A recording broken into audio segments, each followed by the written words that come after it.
buenas people, muy buenas Master, nuevamente aquí en otro episodio que va a ser bastante interesante porque es la primera vez que voy a tener el placer de hablar con este gran invitado que tenemos, a pesar que lo conozco mucho de vista y de nombre, obviamente, ¿no? Más o menos por un tema histórico de nuestro querido ajedrez latino, pero sé que tú tienes mucha más amistad con este gran invitado. Master, ¿cómo das cuál es tu opinión o tu perspectiva respecto a la interesante plática que vamos a tener ahora? Bueno, ante todo, saludos a ti, a toda la gente que nos ve. Un placer estar de nuevo acá en el podcast. Y sí, estamos de vuelta con otro invitado, que sabemos que siempre son episodios que la gente disfruta más porque conocen o vuelven a ver en muchas ocasiones a gente querida y bien conocida, ¿no? En el mundo del ajedrez hispano sobre todo. Y hoy, bueno, tenemos otro invitado para mí de lujo acá en el canal. Yo sí tuve la suerte de conocerlo, es un gran maestro argentino que ha tenido también otras facetas aparte del ajedrez, se ha desarrollado en otros campos, vamos a hablar de eso hoy, pero bueno, jugador muy talentoso, muy conocido, fue campeón mundial juvenil, el Sí, gran sí, sí, maestro sí. y amigo Pablo Zarnicki. Bienvenido al canal. Bienvenido, Pablo, bienvenido, maestro. ¿Cómo estás? Justo en verte y saludarte nuevamente, ¿no? Ya, off the record ya se hizo el saludo, por así decirlo. No, muy bien de estar con ustedes porque es un programa que sigo. Como dijiste, Emilio, también te conozco de nombre. Nos hemos cruzado pocas veces por una cuestión generacional. Eh, y con Linear tenemos una historia de vida. Yo creo que lo Sí, conozco a Linear antes de que él se acuerde. Pues yo, yo la última vez, recuerdo Cali, el Continental aquel en el 2001, pero quizás nos vimos antes, no recuerdo, en algún Capablanca, yo no sé si no te vi en Cuba. el En 90 el año, y final de fue los 90. 93 jugué yo el Capablanca. No sé si ahí Oh. estabas o no. No, yo Eh, jugué un abierto en el 93, pero no recuerdo, no creo que haya estado en el Capablanca ese año. No, puede ser que no. En el Continental seguro, porque aparte creo que fue la única vez que jugamos, ¿no? Ahí creo que fue la única vez que jugamos una Petrov, sí. Sí. Pero después nos vimos en varios lugares, ¿sabes? Nos vimos prácticamente creo que yo jugué más o menos 6 Olimpiadas, creo que te vi en En las todas. Olimpiadas casi todas así, esas de los Sí, 2000. sí. Claro, y aparte era una época donde, viste, que se generan a veces esas rivalidades, no por los mismos jugadores, sino a veces por la gente, y estaba la famosa discusión si era mejor Lenier o Brusón. Hay Sí, que decir, era, y era rivalidad presentado, histórica. era presentado como Lenier el estudioso, Brusón el talentoso. Sí, sí. Imagínate que hoy en día, creo que si no tenés las dos cosas y mucho, y sobre todo el trabajo, es casi imposible. Pero se daba esa cosa, ¿no? Porque eran muy parejos, me acuerdo.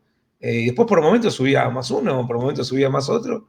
Después, bueno, no es mi opinión, los números dicen que Lenier llegó más arriba y es la realidad. Ujú. Pero era un monstruo, o sea, un jugador súper talentoso. Y es curioso que esa situación se daba, por ejemplo, en Brasil, entre también amigos, gran maestro Giovanni Vescovi, que era el Ah, talento Leitao, Y y Leitao. ¿verdad? que era el estudioso. Y a ver quién llegaba también ahí. Y llegó también ahí más lejos, probablemente Leitao. En Pero bueno, Argentina Término seguro de también Elo, lo ¿sí tuvieron fue? parecido, ¿no? y Sí. Leitao me parece que llegó a tener más ranking, ¿no? No sé, estuvieron Sí, pero digo, los en dos. Argentina también me imagino que Mm. hubo algo parecido, ¿no?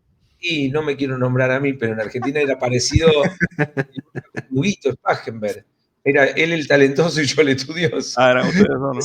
Algo así, teníamos más rivales, pero más generacional. Ujú. Claro. Eh, yo compartí, digamos, el momento de estar entre los mejores argentinos con él y con Ricardi, éramos como los tres en Ujú. su momento. Pero también igual que pasaba en los casos de ustedes, con características distintas. Por ejemplo, en mi caso con Ricardi, Ricardi ganó no sé cuántas veces el campeonato argentino. Yo no lo gané nunca, para que es una Mm. idea, ¿no?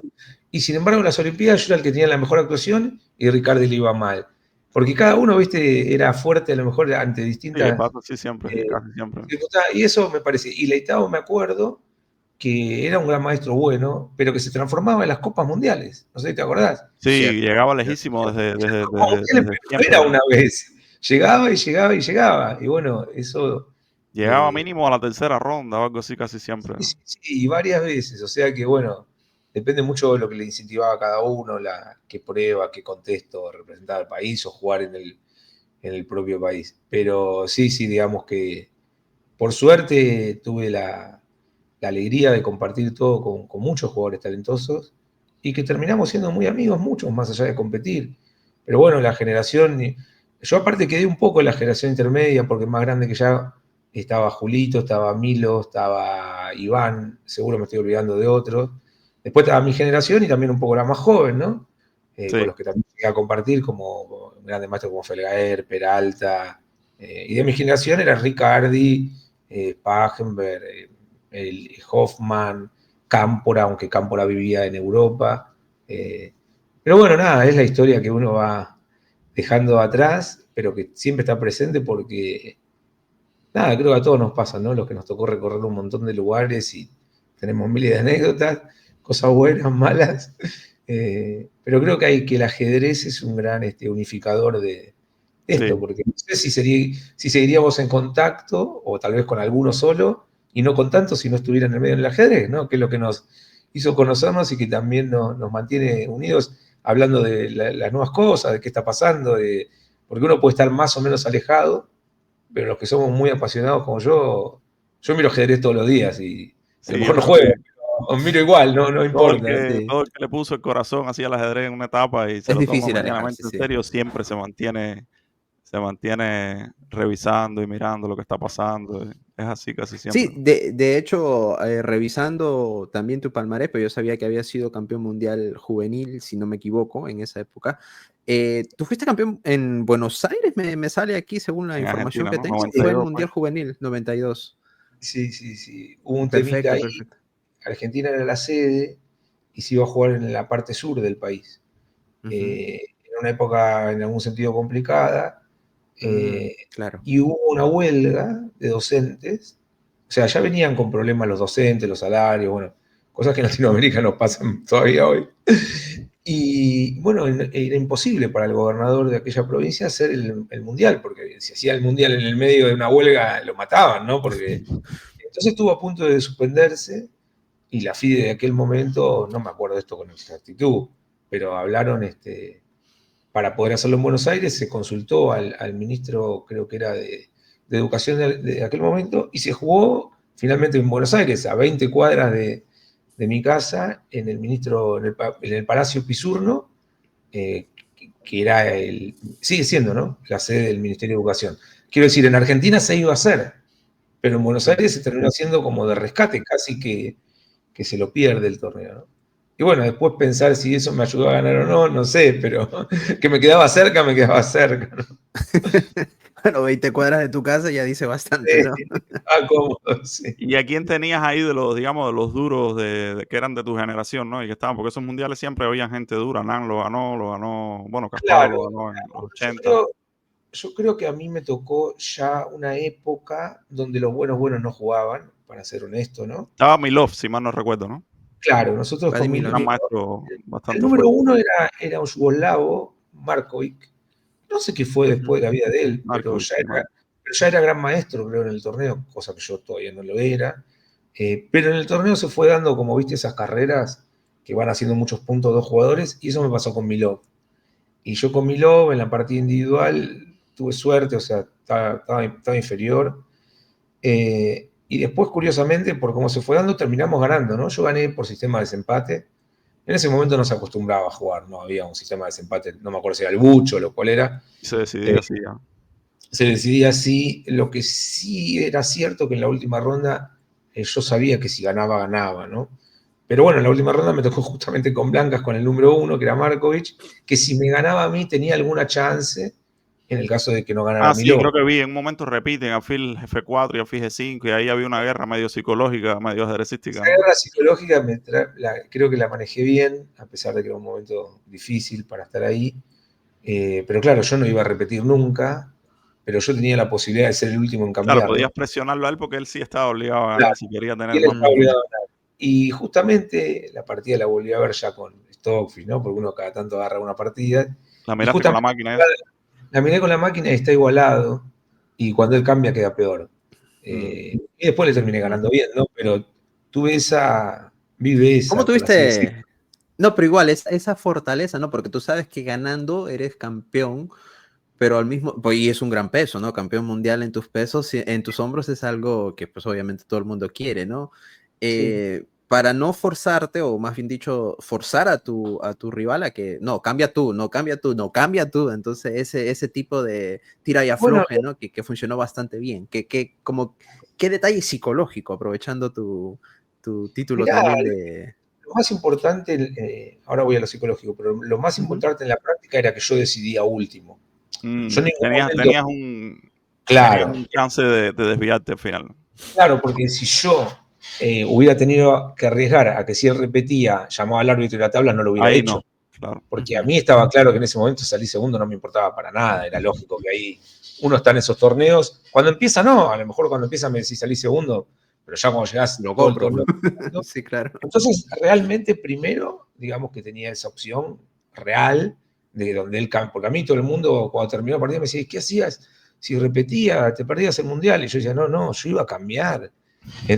¿Viste? Porque había mucha gente mirando, porque la posibilidad de que en un argentino, hubo mucha gente, fue algo Claro. muy impresionante ese día. Y digamos, en cuanto, digamos, en lo psicológico en ese sentido, lo pude usar a favor. Eh, la presión de ganar y ser, mundial, y ser campeón mundial estaba, pero eso creo que son características de las personas. Yo siempre jugué mejor bajo presión. Ujú. Eh, lo cual tiene obviamente una parte buena, porque uno dice, bueno, este jugador es bueno para definir, pero hay otra parte que no es tan buena, y que es cuando perdés una partida en un torneo y todavía hay mucho para luchar, ya no siento tanta presión y a lo mejor lo he hecho a perder cuando se podía luchar más, ¿no? O sea que ser completo en ese sentido es algo que yo no lo logré.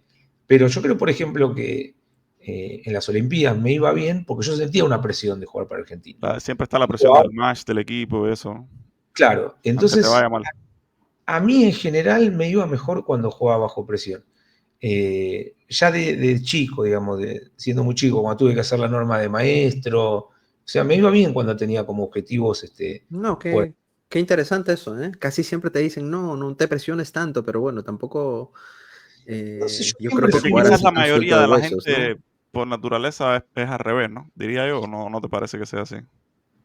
sí, mira, lo que pasa es que para mí siempre es muy importante cuando jugaba, y ahora lo digo en todos los aspectos, tener un objetivo, un incentivo que te motive mucho, ¿no?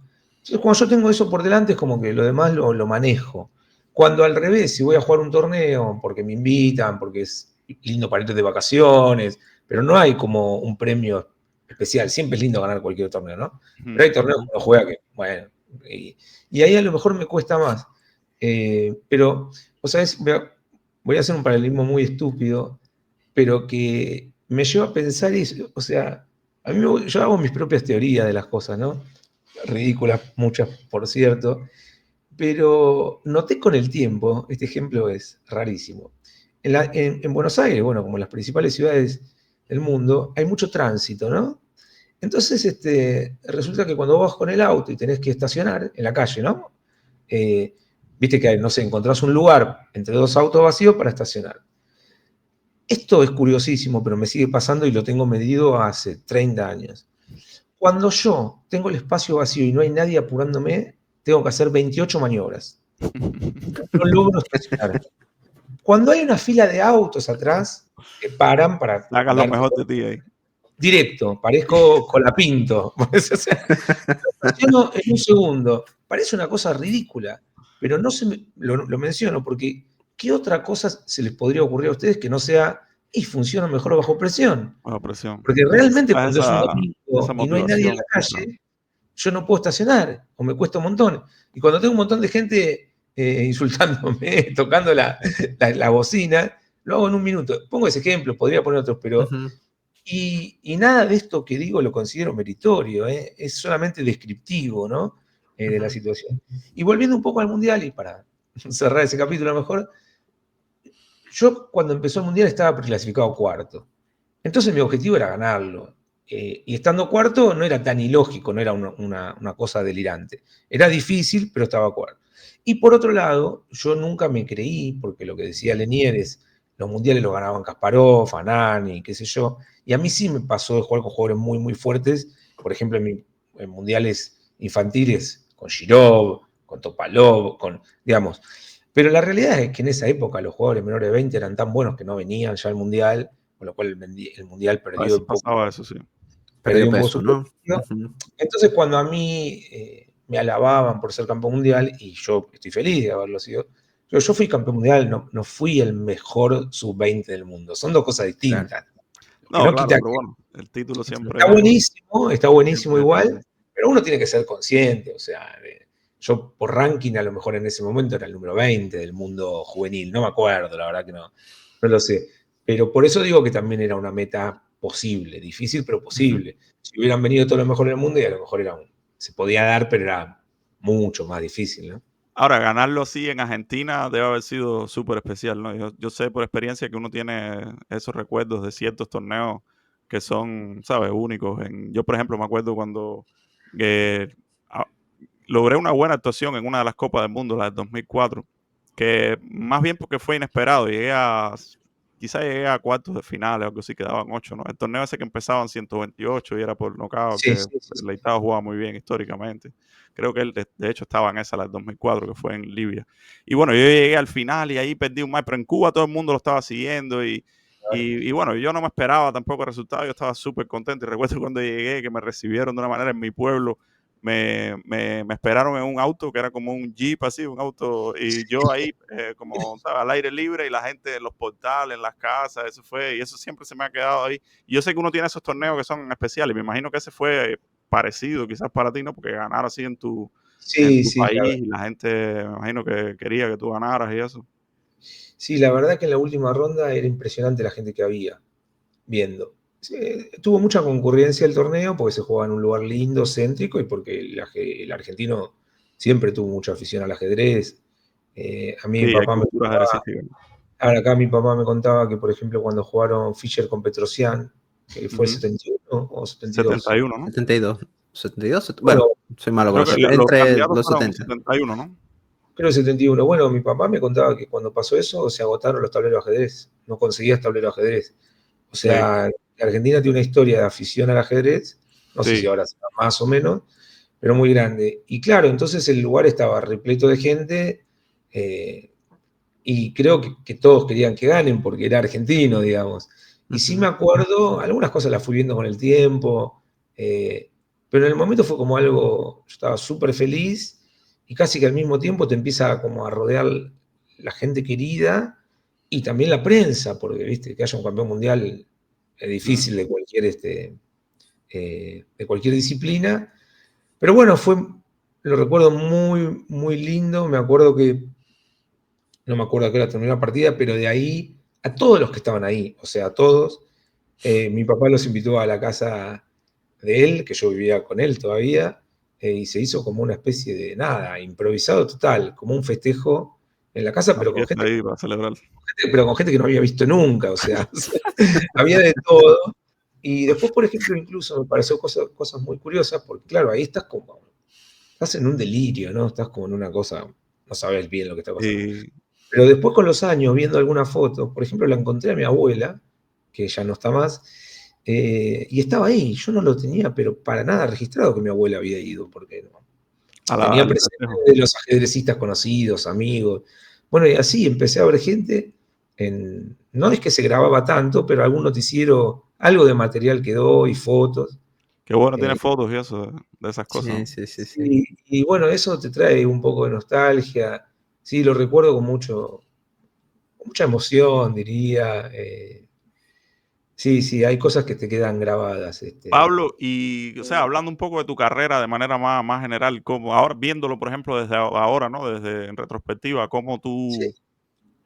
¿cómo lo ves? O sea, ese resultado me imagino que te motivó bastante o ¿te lo tomaste más en serio a partir de ese momento? ¿O cómo fue de ahí en lo adelante? Mirá, yo se puede decir que fui un niño prodigio en el sentido de que a los 5 años ya ganaba los torneos de 8, bueno, algo que nos pasa a los que llegamos a algún lado y Ujú. termina siendo más o menos natural. Sí, te Entonces yo tomas el ya, ajedrez súper en serio y desde pequeño, sí, claro. yo ya tenía mucha experiencia ante el mundial, en el sentido que había jugado otros mundiales. Por ejemplo, si había hecho, acordémonos que en esa época no era como ahora, ¿no? Que ahora hay sub 8, sub 10. En esa época era 14, 16 y 20. Sí, Entonces, por ejemplo, yo había sido campeón panamericano, 16 en Puerto Rico. Después en Puerto Rico se hizo por primera vez una Copa Mundial sub-18. un experimento que después no funcionó, yo había salido segundo. Digamos, todavía no había tenido tanta experiencia en las Olimpiadas, pero había tenido experiencias importantes. Y en realidad yo creo que lo que a mí más me marca con respecto a seguir con el ajedrez fue que yo tenía el plan, porque era el plan único medio que había acá, ¿no? Para jugar al ajedrez, y lo habían hecho otros, que era cuando terminaba el colegio irme a vivir a España, ¿no? Como nos pasó a todos, creo, en algún momento. Entonces, cuando yo termino el colegio, en el año 91, me voy a vivir a España, y yo creo que ahí me cambió mucho todo, porque ahí estudié como nunca en mi vida. O sea, estudiábamos todo el tiempo, todo el día, o sea, después jugábamos los torneos.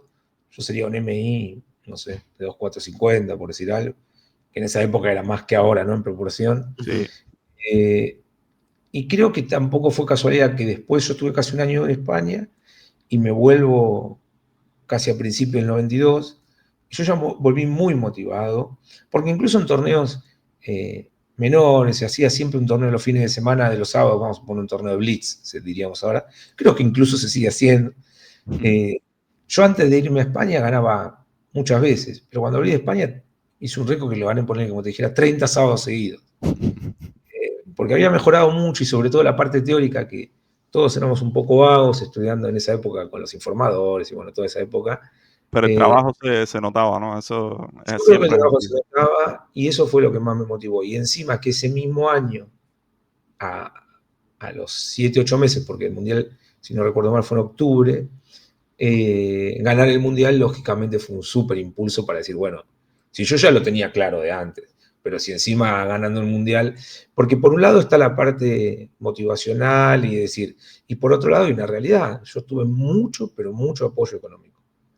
Y lo digo porque es algo que pasa pocas veces. Yo soy un agradecido del expresidente Menem, que ya no está con nosotros, de su gobierno, porque la verdad es que mi carrera pudo seguir adelante porque me apoyaron.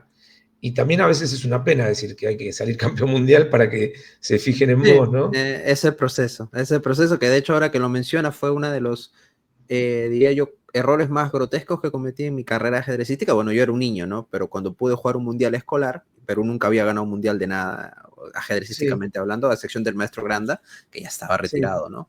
Me sí. acuerdo que mi ex entrenador me dijo, no, si juegas ese mundial te dejo de entrenar. Ruso peruano, entonces me dijo, no, esos mundiales son engaña muchachos, ¿no? Y claro, él decía, tú tienes proyección para llegar a ser gran maestro, pero bueno, 12 años un mundial escolar, aunque no juegue nadie, hubiera sido algo bueno, ¿no? Y claro, no, nunca lo jugué, nunca lo gané, así que nunca hubo apoyo. Entonces, Claro, claro. siempre No, es que yo fue un creo tema que diferido. lo que dijo tu entrenador, hasta puedo coincidir en la parte ajedrecística, Sí, pero en la parte ajedrecísticamente hablando, sí. comercial de la vida, y bueno, la Mm, gente, los políticos sobre todo, pero los empresarios también, y se juntan mm, con gente, vamos a llamarle exitosa. Claro. Entonces, a mí el título me dio esa posibilidad real. O sea, yo estuve toda la década del 90, que fue mi mejor década, porque hice medalla en la Olimpiada, hice el título de gran maestro, gané 2 mundiales más. Creo que vos sos unos pocos Ganaste latinoamericanos mundiales menores de estudiantiles y eso, ¿verdad? menores de 26, Menores de gané 26. Ah, sí, sí, sí. 93 y 97.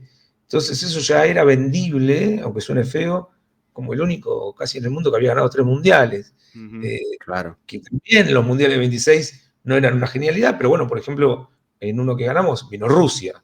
O sea, el candidato era Sí. Rusia, y eran todos jugadores que después fueron mejor que nosotros, lógicamente.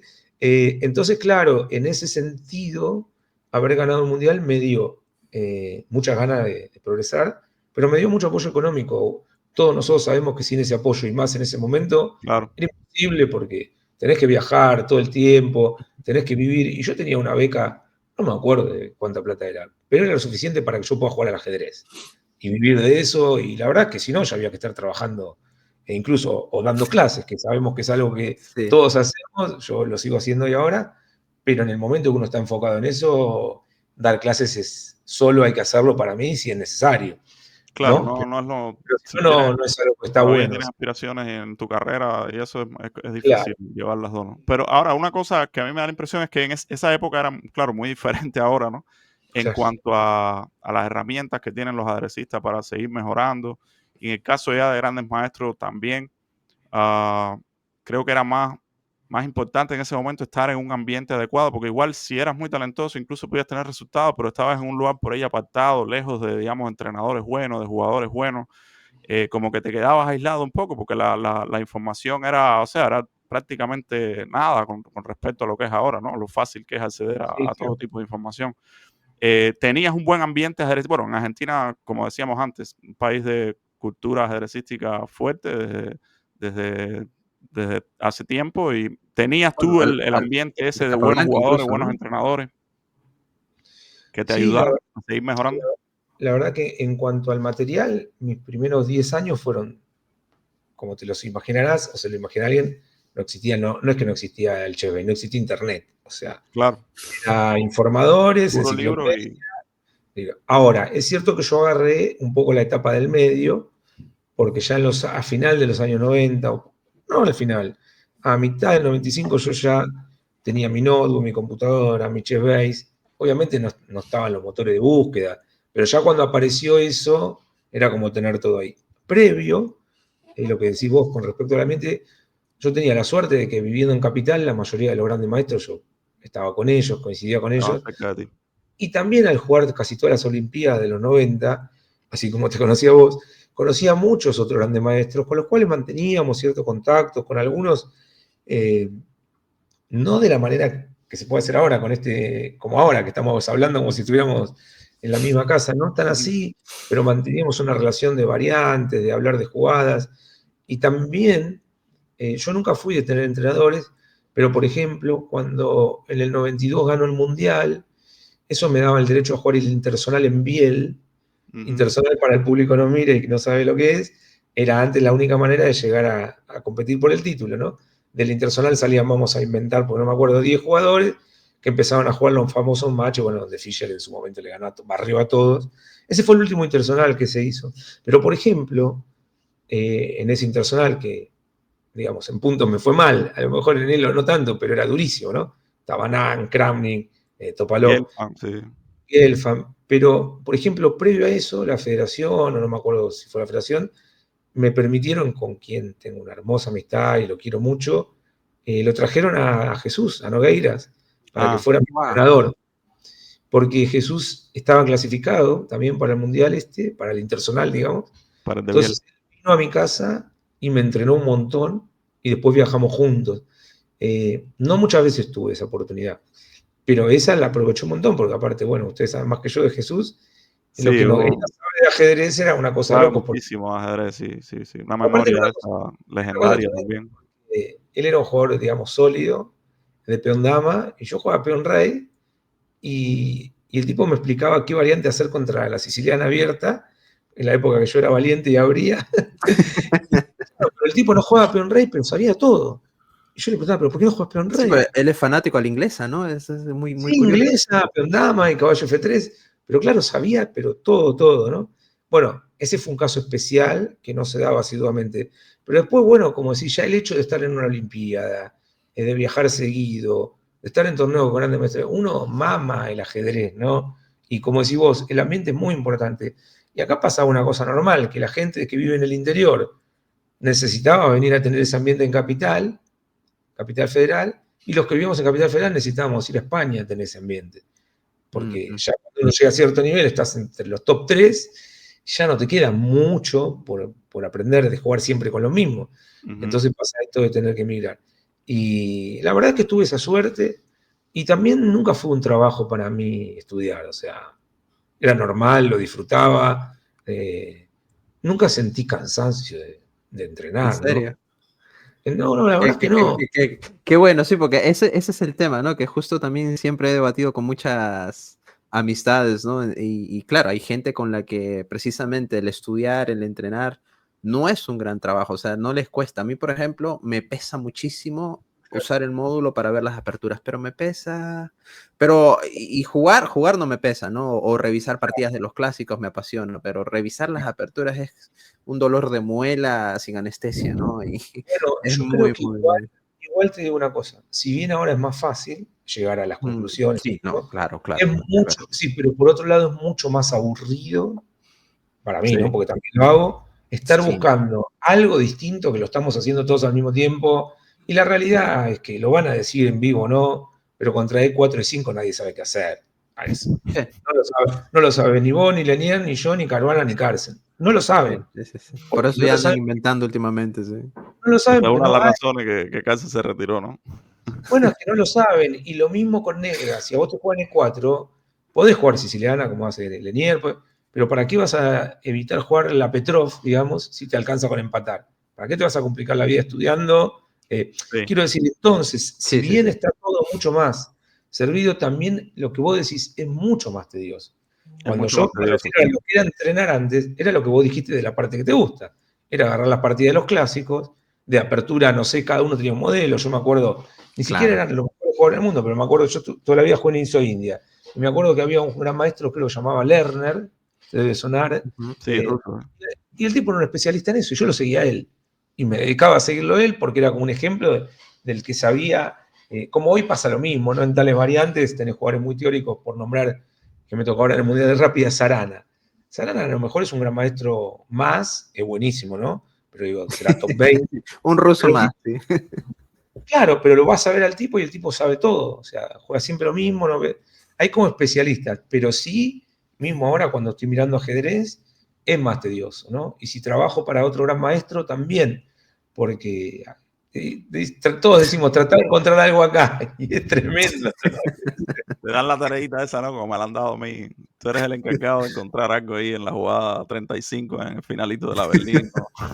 Claro, ¿no? Es un trabajo que a mí me encanta, pero que la realidad es que el que te va a contratar para eso sabe que lo más probable es que falles, ¿no? Porque, o Mm. sea, siempre se puede ocurrir alguna idea nueva y todo, pero me parece, y creo que lo hablamos con vos, Lenín, en algún momento, que si bien este tema de los modos, todo está hace mucho, lo que cambió en los últimos 5 años es como, antes se podía convivir, tener ideas, Sí, ahora la verdad que encontrar una idea nueva, eh, no sé, por lo menos para mi nivel es casi imposible, ¿no? O sea, sí, por lo menos idea así en cuanto a una, que abra un capítulo entero en determinada estructura, en determinada variante, yo creo que ya es casi imposible. Es más bien cuestión de una jugada, ¿no? Yo recuerdo que hace unos años se usaba la frase, no, tengo una idea en esta variante que eso Sí, funciona para una partida, ¿no? Esto es para sí, una sí, partida. sí, sí. sí, Porque estaba la idea de que, bueno, tus preparaciones y tus estudios de apertura eran como a largo plazo, ¿no? Esto lo tengo claro. yo, esta es media ahí, qué sé yo, es para una partida, ¿no? Y como ahora en la actualidad todo, simplemente, absolutamente el 100% de las ideas es para una partida, ¿no? No puedes Claro, hacer nada. exacto, porque si vos, pasó por ejemplo en el match, ¿no? De Bukech, que Bukech traía una idea nueva y le funcionaba, digamos, de alguna manera, pero no la puede repetir, ¿no? Porque No, no era buena. Pero es un poco eso, ¿no? El riesgo de encontrar algo que hasta puede ser como, vengo también del póker, puede ser un semi-blef, o sea, no un blef que no sirva para nada, pero un semi-blef, y si funciona, después la tiras a la basura, porque ya no te vas a claro. animar a repetirla estando todo el mundo viendo lo que hiciste. Entonces, es como todo el tiempo estar buscando ideas, como decís vos, para una partida, ¿no? Y bueno, es un trabajo Sí, muy ha cambiado engorroso. mucho la forma Sí. en que se preparan los Sí, mejores del mundo y sí, y yo el no, juego en sí, sin duda es ¿no? un poco más aburrida, para mí también, yo lo creo así. Pero por otro lado es otro desafío, ¿no? Diferente y yo creo que aún tienen ventaja los que, digamos, que esto lo hemos hablado varias veces acá en el canal, los que lograron coger un poco lo mejor de los dos mundos. Ujú. Quizás Y la adaptarse, generación ¿no? muy, muy nueva, como que ya la que abrió los ojos y estaba la computadora y es prácticamente todo lo que han visto, Sí, le falta un poco esa base, ¿no? De quizá de haber visto más cosas en el tablero, adaptarse a encontrar ideas en el tablero, a ser un poco más tenaces a veces en la defensa, los finales, no sé, ciertas cosas, habilidades que te da haber analizado bastante en el tablero. Combinar eso, claro, con lo mejor con saber trabajar con los módulos y adaptarte bien a cuál es el enfoque que hay que tener ahora para encontrar ideas y estar bien en las aperturas. Eh, Está claro que el que logre las dos cosas es el que mejor va a ser. Y siempre poníamos, bueno, el ejemplo más fácil de poner es Carlsen, ¿no? Que todavía viene del mundo ese de los libros un poco y también entró al mundo de la computadora lo suficientemente joven como para dominarlo bien. claro. Eh, Entonces yo creo que todavía es válido eso de la gente que tiene la base y se adaptó, digamos. Claro, los mejores del mundo hoy en día son buenos en todo, ¿no? Porque tampoco, Claro. si piensas en Gukesh o en Pranananda, está claro que no solamente han estado delante de la computadora. Los entrenadores que han tenido, es Claro. evidente que se han ocupado de que resuelvan cosas en el tablero y que aprendan a pensar y De eso, pero hecho, eso que dices, Master, es cierto, ¿no? Pero el tema de Bukeshi y toda la generación de Windows, si no, mal no recuerdo, leí como un artículo que uno de los entrenadores decía de que ellos no usaron la computadora así drásticamente hasta que se volvieron grandes maestros, que era como que un mínimo, que preferían, los acostumbraron a resolver problemas en la posición, en las partidas, y que básicamente ese fue como que su fuente de entrenamiento, ¿no? Su eso esencia, es por así interesante, decirlo, sí. ¿no? Habría que ver, claro, este tema empiezas a ver mucho eso de que jugadores talentosos y que tienen un nivel ya alto y son muy jóvenes, adolecen un poco de ciertas, de esas cualidades, ¿no? Por ejemplo, en los finales a veces cometen errores o en posiciones simples. Lo empiezas a ver más, yo creo, a niveles más bajos, ¿no? Y si bajas mucho, lo ves más evidente, ¿no? Por ejemplo, en cualquier torneo escolar hoy en día o algo así, o ves que juega, es otro ajedrez que jugábamos nosotros, ¿no? Porque son gente que nada más está con la máquina y si no suplementas eso con la otra parte que es al final siempre decimos, ¿no? El ajedrez lo juegas tú y tienes que, el proceso de análisis ese que se da en la partida, tienes que tratar de replicarlo siempre y entrenarlo, ¿no? En el entrenamiento, si es posible, porque es lo único que tienes en la partida. Y claro, si no lo entrenas, vas a tener siempre lagunas por ahí. Eso. Pero claro, en el caso de los mejores del mundo, siempre no hubieran llegado ahí, digamos, si no tuvieran también esa parte, ¿no? Pero sí, sin duda ha cambiado muchísimo. Yo sabes lo que pienso, que a veces uno lo puede pensar o intentar pensar como si llegan al mismo resultado por diferente camino. Uh-huh. Mm. Eso sería una forma de verlo. Bueno, yo llegué a saber esto por acá y el otro está por acá. Ahora, coincido con vos, para estar entre los top 10 tienen que hacer todo bien. Uh-huh. Pero la falencia de la nueva generación, digamos, que solo estudiara por computadora, Uh-huh. no se nota porque no hay un medidor de quién tiene las cualidades y no llega. Quiero decir, entonces a lo mejor hoy un joven espectacular de 12 años que pinta que va a estar entre los mejores, a lo mejor no llega y nadie se acuerda de que no llegó, pero a lo mejor le faltó eso, porque yo voy a ser un poquito más drástico incluso de lo que vos decís, que esto, ¿no? De conocer pocos finales o menos a los clásicos. ¿Yo sabes cómo lo traduciría? Porque lo noto en ciertos jóvenes muy talentosos. En determinada manera mi sensación es que ponen mal las piezas. Uh-huh. Se hace muy exagerado lo que digo, pero hay ciertas posiciones que jugadores como vos saben a dónde van las piezas, casi instintivamente, intuitivamente. Como los jóvenes llegan a eso por otro camino, Uh-huh. Ujú. cuando a veces tienen que tomar esa propia decisión y ya no están con el módulo al lado, ponen las Claro. piezas de manera rara, distinta, que quizás sea la Ujú. manera de llegar al mejor resultado ajedrecístico, pero yo creo que no, y creo que ahí está un poco la falencia. Y lo que es muy importante, lo que decía Emilio, es cómo se llega hasta ahí. Porque una idea interesante es siempre, bueno, yo por ejemplo cuando doy clases a jóvenes, ¿no? Y me encanta porque tengo alumnos de 8 años, entonces vos ya sabés que están mirando la computadora todo el día. Pero yo trato de convencerlos, no siempre me sale, de hacer la clase con cero computadora. Uh-huh. Después quiere ir a revisar con la computadora, revisamos. Pero para tratar de sacarlos un poco, porque entonces ya es muy difícil generar el pensamiento propio.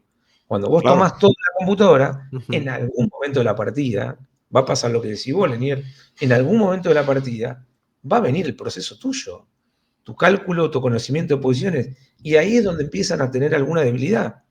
Que además, si tienen buenos entrenadores, hablamos también de si entienden desde la parte psicológica qué quiere decir un poco todo eso, lo pueden lograr bastante fácil, porque estamos hablando de jugadores talentosos. Ahora, si no lo hacen nunca, y van a estar dando una ventaja enorme, y no sé si van a llegar. O incluso a lo mejor llegan a ser número 10 del mundo, pero nunca van a ser número 1 del mundo, porque nadie duda que a fuerza bruta de cálculo se puede llegar hasta cierto lugar. Pero hasta ser el mejor del mundo, o estar entre los 3 mejores del mundo, me parece casi imposible pensar en decir, no, el número 4 del mundo no pone bien las piezas. Y si no pone bien la pieza, no es 4 del mundo. Pero igual aún así, hay estilos que son en jugadores que, por ejemplo, Nepo hace un tiempo, ¿no? Nepo Sí, se volvió bastante más posicional. Pero sí, antes, digamos, ganaba a la fuerza bruta, y dejaba como unos agujeros enormes, ¿no? sí. Y hoy, cuando se estabilizó, logró permanecer ahí. Y en cambio hay otros jugadores, vamos a poner el caso de Iri, por poner, que bueno, que el tipo es un tipo, está bien, hace muchas tablas, se lo critica un poco eso, pero es un tipo que entiende el ajedrez de manera perfecta. Posicionalmente no, nunca da nada, claro, es muy, muy correcto. Ganadas, sabe todas las aperturas, a lo mejor no le gana a los mejores, pero tampoco casi le ganan a él. Bueno, le faltará un poquito más, o le habrá faltado, todavía estará a tiempo, para ser el número 1.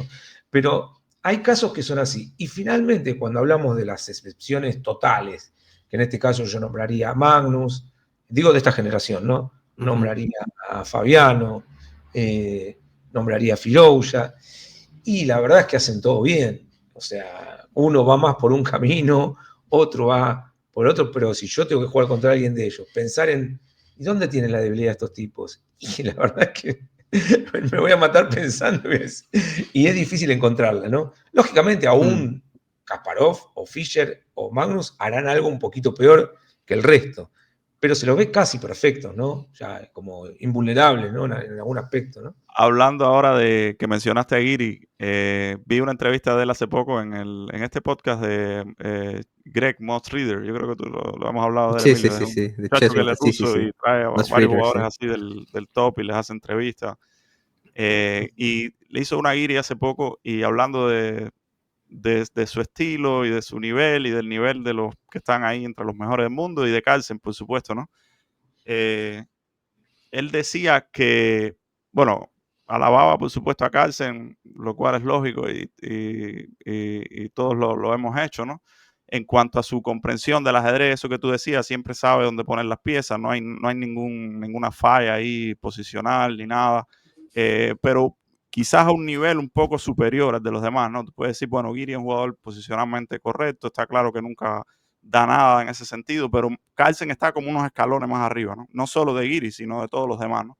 En el Sí. sentido, y él hablaba ahí con un poco más de detalle de evaluaciones, de posiciones, a veces para jugadores incluso muy duros es difícil llegar al final de una línea y saber exactamente cómo evaluarla, ¿no? Tú te puedes imaginar que, bueno, esto me conviene, esto no me conviene, o aquí, pero él decía que en el caso de Carlsen va un poco más allá, más profunda la comprensión, ¿no? Es más exacta la evaluación, sí, esto me conviene, pero me conviene porque aquí además sé lo que tengo que hacer, sé que en este tipo de posición después voy a poner el caballo acá o voy a jugar este plan y por lo general si juego así de esta manera en este momento esto me va a funcionar, ¿no? Es como que tiene todo un poco más claro.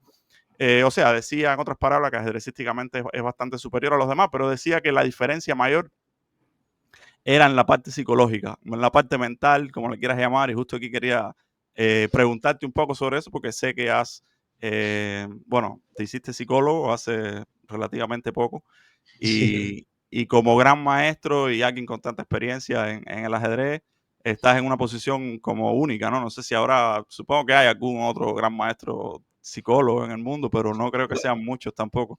Sí, sí, algunos. Recuerdo un libro de Krogius, un libro antiguo de los rusos, ¿no? Que hablaba de la Sí, psicología del ajedrez, pero no sé si Krogius sí. era psicólogo, en realidad probablemente sí, no sé. Pero Bueno, bueno, en mirá, fin, Ruben quería Fine escribió mucho sobre eso también, Fine. que nos mirá, hablaras Pero un ya. poco del tema de la psicología, que justo ahora hicimos 2 programas con un sí médico lo amigo vi, del doctor Isidro, con un doctor, donde con un tocamos doctor. más la parte médica, ¿no? Que es la parte de él Ujú. Sí, sí, más fuerte, pero muy tocamos interesante. por arribita la parte psicológica, pero creo que sería un buen momento ahora para hablar un Sí. poco más de eso. Desde el Mirá, aspecto competitivo, claro. Sí. claro, yo pienso primero con respecto a lo que dice Giri de Magnus. Ujú. eh, Ahora, después pasamos a la parte más psicológica y más mental. Yo creo que hay algo que sucede en todo, y es que aparecen determinadas personas en determinados momentos de la vida, en su momento Kasparov, ¿no? Pero Que también son mejores Federer. que los demás, ¿no? No hay forma de... Creo que hay una cosa que parece ser como un don que tienen que los otros no lo tienen. Es Es como decir, talento ahí, ¿no? sí, sí, digo, después se matan trabajando como todos. A mí me causa gracia cuando dicen, no, Ujú. Ujú. Carlsen no se mete en la teoría. Primero que, aunque no se meta en la teoría, la sabe toda. Y segundo, Sí, que Ujú. volviendo al chess base, cuando yo voy a ver las partidas de Carlsen, y seguro ustedes lo hacen más que yo, siempre juega las mejores líneas que existen. O sea, nunca da una sola ventaja. Y de repente dice, no, es bueno en finales, pero no. Entonces, por un lado, digamos, hay un don, algo si querés innato. Yo no creo mucho tanto en eso, creo más en el trabajo, pero evidentemente hay algunas personas que si todos son tan parejos y Magnus está un poco por arriba, o Federer hay en el algo ahí que tenis, los demás no tienen. o Claro. Messi en el fútbol, hay algo ahí. Ahora, después yo coincido plenamente en el tema de la mente, porque si uno va al análisis normal y dice, ¿por qué Carlsen es mejor que los 4 que le siguen? Porque yo te digo, ¿qué hace Carlsen mejor? Sí, vos me podés decir, el entendimiento, pero yo te voy a preguntar, ¿y que Caruana no entiende? O sea, Claro. es decir, entonces a mí me parece que lo que tiene Carlsen, y me parece que está bueno porque se lo puede analizar digamos, se lo puede comparar como para estar más seguro de esta teoría, que es una ventaja psicológica y estar más fuerte mentalmente, es lo mismo que le pasó a Kasparov, por ejemplo. Kasparov era un jugador que era el mejor, pero tenía una competencia tremenda, ¿no? No vamos a nombrar a todos, pero Karpov, Ivanchuk, o sea, y la ventaja es que el tipo se lo veía más fuerte mentalmente. Después ahora intentamos traducir qué quiere decir más fuerte mentalmente. Sí, eso después vamos a tocar ese tema, porque claro, es una frase que se lanza ahí, pero hay que... Claro, pero el tema es entender Cómo un lo poco trabajas también, ¿no? cómo lo lográs, cómo lo trabajás, cómo lo mantenés, cómo lo mejorás. Pero Claro. sí me parece que cuando las cosas son tan parejas y a determinado nivel, yo pienso, mira, una vez yo me llevaba muy bien con un argentino que fue en su momento el mejor argentino, el mejor tenista argentino, ¿no? Y llegó a estar 10º en el mundo, bueno, pero de otra generación, se llama Martín Jaite, ¿no? En los años 80. Entonces yo una vez hablaba con él de esto, yo era muy chico y no tenía idea de esto. Yo le decía, ¿cuál es la diferencia entre los 100 primeros del mundo? Porque en el tenis vos lo ves jugar hoy en día y los 100 juegan igual, o sea, Yo sigo todos bastante el saben tenis. perfecto. Bueno, pero vos viste lo que es. Sí, sí, Y él me dice, la única diferencia, pero la única diferencia es la cabeza, me decía. sí. Te Y decía cuando eso. vos te remontás a ver quiénes eran los jugadores, bueno, vos viste lo que era Nadal. Digo, la mentalidad de Nadal. Cuando da un reportaje. Lo que era Federer, que Federer parece más tranquilo, pero quiero decir, hay en todos lados algo que tiene que ver con lo mental. Ahora, hay, digamos, todo un sistema de trabajo de eso. Se han impuesto un poco, de lo cual yo no estoy muy de acuerdo, el coach, ¿no? El coaching deportivo y qué sé yo, que no está mal y hay coach bueno, pero es como una categoría inferior para mí a la psicología, porque la psicología tiene una base empírica, digamos. Entonces trabaja con cosas Que se han que estudiado de la mente humana. se han estudiado y que yo te voy a decir lo que yo pienso trabajando con algunos deportistas. Yo tuve ahora la posibilidad de trabajar, ser el psicólogo deportivo de un club de fútbol. Entonces, es un club de fútbol importante en Argentina. Entonces, yo trabajaba con un grupo, pero también trabajaba con 30 individuos. Y cada uno es distinto y cada uno tiene cosas. Y me parece que en el ajedrez, por lo que entiendo, seguramente habrá muchos jugadores que tienen psicólogo deportivo y uno no está enterado, porque no tiene por qué ser esto Yo creo que público. no es muy común, pero debe haber quien lo tiene. El mismo Carlsen probablemente tenga alguien que le Sí, le uno ayude. supone que sí, pero yo pienso también que debe haber Supe que menos. Bukech tenía un coach mental o algo así, lo describieron, ¿no? Para el match. Claro, Eso leí yo. claro, porque hay como distintas cosas, pero digamos, no importa tanto el nombre, sino para mí lo que es importante. Primero que pasa en general, pero no en el tenis, que la figura del psicólogo deportivo en algunos lugares todavía no está tan insertada como para mí debiera. Por ejemplo, en los clubes de fútbol de Europa, o en las selecciones de fútbol a nivel Todas mundial, lo tienen. todas lo tienen, no existen. Y acá en Argentina tenés la mitad de los equipos no lo tienen. Y estamos hablando de equipos, porque vos imaginate en un equipo de fútbol que hay 10 personas a cargo, el director técnico, el masajista, el nutricionista, ¿cómo no hay un psicólogo deportivo acá? O sea, es como ridículo, o sea. Bueno, pero eso tiene que ver con el tiempo que tarda en instalarse y como decía vos, en los lugares importantes están en todos lados. ¿Qué es lo que para mí hace la diferencia? Primero que la mente es clave y ni que hablemos en el ajedrez, o sea, en todos los deportes.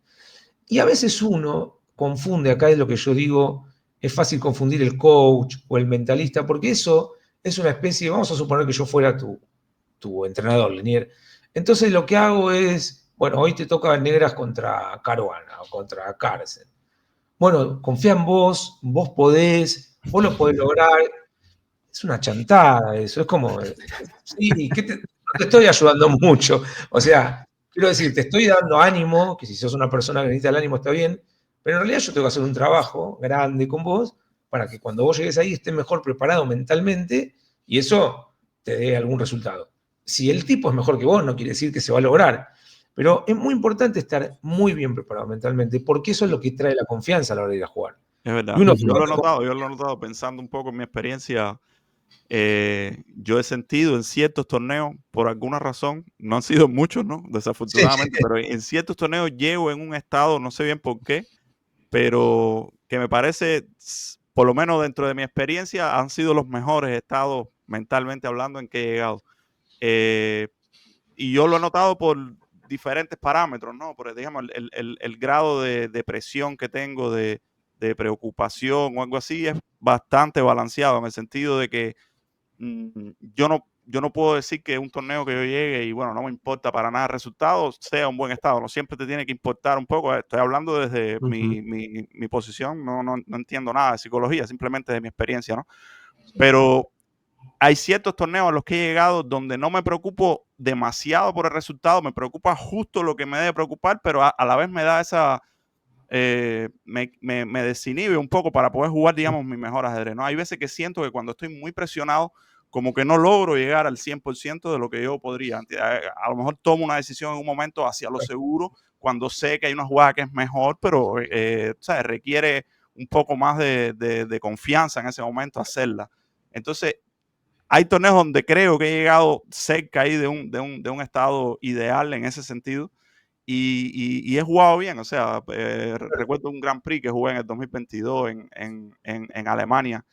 Por alguna razón me sentía así, no tenía esa super presión, quería simplemente en mi mente estaba yo quiero jugar mi mejor nivel, quiero jugar mi mejor ajedrez, no me importa tanto si voy a bajar 10 o 15 en el elo, voy a ganar 20 o si, pero, tú sabes, me preocupaba poco el resultado, pero lo justo para mantenerme ahí en fin, que me parece que el tema ese yo nunca lo he estudiado ni lo he tenido así, no me he preocupado demasiado por eso así tan de cerca, pero creo que si uno lograra llegar en un estado así Sí, fuerte sería mentalmente impresionante para todos eso. los torneos, hace una diferencia, porque el ajedrez es muy, muy, muy mental, me parece. Sí, Mira, y nada más justo antes de que continúen con la charla, porque yo quiero hacer mi último aporte, porque yo sí tengo que retirarme, así que los voy a dejar ahí, básicamente conversando, pero esta charla está muy, muy, muy No, el tema interesante, está ¿no? apasionante, sí, a mí me interesa Y de hecho bastante. duda, ahora dice que está pensando en retirarse del ajedrez porque no ha podido lidiar con la presión mental que él tiene ahora cuando fue campeón de la Copa del Mundo precisamente.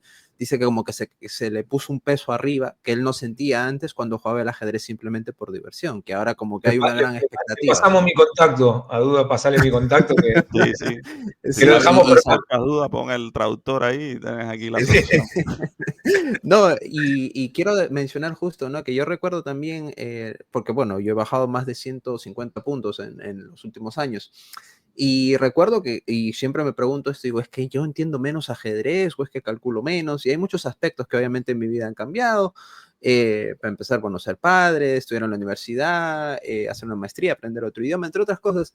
Pero claro, es un aspecto psicológico que sencillamente ya yo por momentos siento hambre de nuevo, ajedrecísticamente hablando, de querer jugar, pero por momentos no me interesa. O sea, sencillamente juego y voy, cobro mi dinero y ya, lo hago porque es un medio de vida. Entonces ya se ha convertido en una rutina que hasta me aburre, ¿no? Entonces, Es un claro, trabajo, se mecaniza, digamos. se mecaniza, exacto, y ese es el punto que a veces nos pasa a los ajedrecistas y no nos damos cuenta, ¿no? Y ya por eso yo también estoy retomando mis charlas psicológicas, por así decirlo, para ayudarme un poco, ¿no? Y la verdad que esto me encanta y creo que tu perspectiva, Pablo, nos va a ayudar mucho a entender, porque claro, si bien es cierto, está la perspectiva que hablamos ya en anteriores capítulos episodios con el buen doctor Isidrón, pero claro, tú lo vas a ver desde la perspectiva como ajedrecista al más óptimo nivel, porque tú te dedicaste un buen tiempo de tu vida a jugar ajedrez, obviamente, y lograste muchos logros, obviamente. Y creo que esto nos va a ayudar muchísimo. Así que gracias una vez más. Yo quiero, bueno, despedirme porque tengo otros deberes que hacer, cuidar a mi hija en realidad. Así que, pues nada, muchas gracias y los dejo ahí en compañía ahí del máster. Y muchas gracias nuevamente, Pablo. Máster, nos vemos en la No, próxima y yo gracias, sí me despido. Saludos, Así que ahí los dejo. Nos vemos. gracias Bye a bye. vos, Emilio. Gracias a vos. Bueno, pues Reto, mira, yo pienso esto, ¿no? de lo que hablábamos. Yo pienso que la finalidad, para ponerlo de alguna manera, y después vemos el recorrido, termina siendo generar confianza. Digamos, ¿no? La finalidad del estudio de la psicología deportiva. Ahora, como en el ajedrez y como en tantas cosas, existen muchas variantes y hay muchas líneas teóricas de pensamiento sobre esto, sobre la psicología mucho más, sobre la psicología deportiva un poco menos. Pero después está lo que cada uno piensa y cómo uno lo aplica. Y lógicamente para mí es más fácil entrenar psicológicamente a un ajedrecista que a un jugador de hockey, porque un futbolista. yo tengo que aprender lo que es el hockey. Claro. No digo que no se pueda, y yo tengo deportistas que no son ajedrecistas, sobre todo futbolistas por cómo empezó mi carrera, pero también tengo algunos de otro deporte más inusual. Ahora, a mí primero lo primero que me sale decir es que cuando nosotros volvemos a pensar en quién estudia, las herramientas y todo, un ajedrecista de élite no puede no contar con esta figura, para mí.